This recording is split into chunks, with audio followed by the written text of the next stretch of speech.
నిజామాబాద్ ప్రజలందరికీ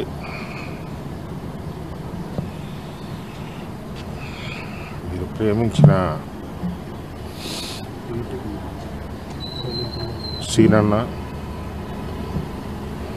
రాష్ట్ర వ్యాప్తంగా అందరికీ డిఎస్గా పరిచయం ఉన్నటువంటి మా నాన్నగారు ఇక లేరు అని తెలియజేయటానికి బాధపడుతూ ఉన్నాం. తదుపరి కార్యక్రమాలు నిజామాబాద్లో ఆయన ఈరోజు మధ్యాహ్నం హైదరాబాద్ నుండి బయలుదేరి నిజామాబాద్ సాయంత్రం చేరుకుంటారు. మిగతా కార్యక్రమాలన్నీ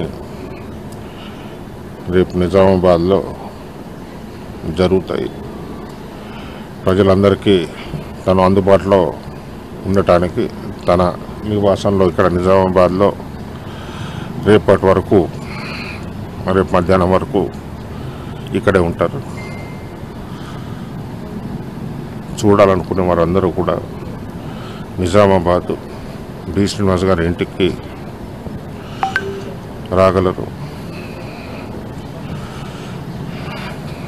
తన చివరి చూపు కోసం రేపు మధ్యాహ్నం వరకు తన నివాసంలోనే తను ఉంటారు. ఇక్కడే రేపు మధ్యాహ్నం తర్వాత నిజామాబాద్లో బైపాస్ రోడ్లో తన స్థలంలోనే అంత్యక్రియలు జరుగుతాయి.